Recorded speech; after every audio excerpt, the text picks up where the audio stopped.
Bonjour et bienvenue, voici notre tour d'horizon économique, géopolitique et boursier. Nous sommes le lundi 30 juillet pour comprendre comment tourne la planète finance et lorsqu'elle tourne autour de la Maison Blanche, c'est sur la bourse au quotidien et nulle part ailleurs. L'épisode du jour s'intitulera Trump et les médias, un été meurtrier.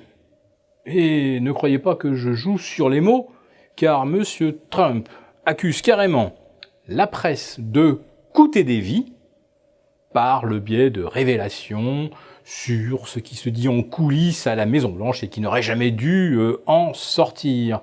Monsieur Trump qui a également qualifié les journalistes d'ennemis du peuple et de fabricants permanents de fake news et de critiques infondées de son action, ce qui avait provoqué la colère du patron du New York Times, qui a prévenu Donald Trump que de tels propos risquaient de déclencher de la violence.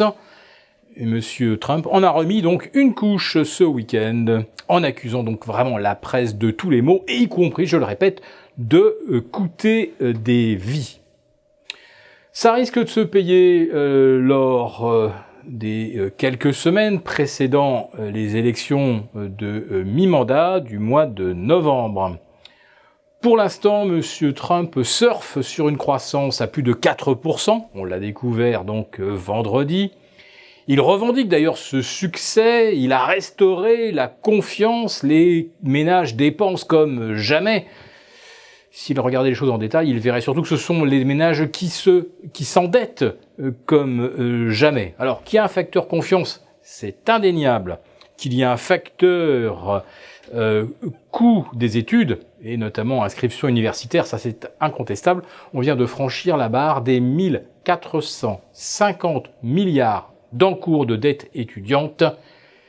L'encours a donc désormais triplé depuis le début du XXIe siècle et doublé depuis 2009. C'est absolument étourdissant, mais personne ne s'en préoccupe. Et pourtant, il y a des aspects secondaire assez étonnant, c'est que on retrouve maintenant des étudiants qui ont plus de dettes pour leurs études que leurs parents n'en ont eu pour leur premier achat d'une maison ou d'un appartement. Oui, aujourd'hui, la dette étudiante coûte plus cher ou représente un encours plus élevé pour beaucoup d'étudiants que le coût du logement. Alors évidemment, quand on arrive avec des dettes aussi énormes, d'abord, on ne peut pas épargner pour le long terme. On ne peut pas non plus acheter d'immobilier, ce qui fait que la plupart des étudiants sont, par nature, des locataires obligés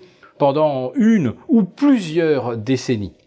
Sans oublier que ce fardeau de la dette étudiante fait capoter de nombreux couples qui n'ont pas les moyens d'assumer un enfant, ni financièrement, ni évidemment n'ont les moyens d'occuper un logement qui serait d'une taille conforme à l'agrandissement d'une famille.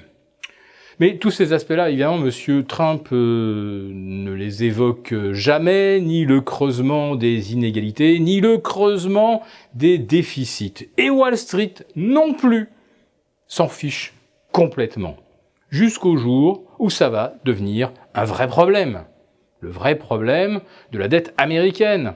Alors on a étendu le plafond à 1300 milliards de dollars, c'était au mois de mars dernier. Ça courait jusqu'au 28 septembre 2018, c'est-à-dire la rentrée.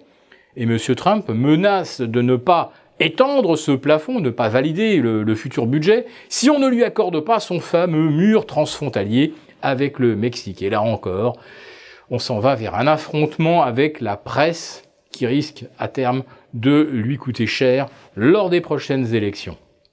Nous considérons que cet affrontement entre la Maison-Blanche et la presse, d'une violence inouïe jamais vue depuis le Watergate, eh bien, ça risque de déstabiliser les États-Unis. Alors, on ne le perçoit pas vraiment, nous, depuis la France. Il faut aller là-bas ou avoir quelques contacts pour percevoir à quel point la situation est tendue et à quel point les États-Unis sont fracturés. Nous craignons que ce climat de fracture finisse également par faire douter Wall Street. Ça a peut-être déjà commencé avec les FANG qui subissent des décrochages brutaux Netflix perdait moins 17, c'était donc le lundi 17 juillet.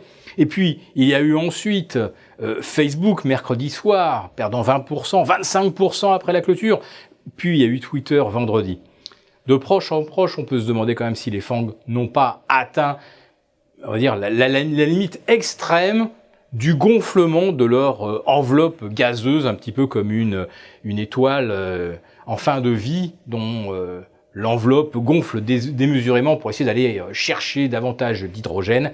Et puis à un moment, quand on ne peut plus équilibrer le diamètre de ce grand nuage et la pression qui s'exerce sur le cœur, eh bien la planète, enfin l'étoile finit par exploser et désintégrer toutes les planètes qui sont autour.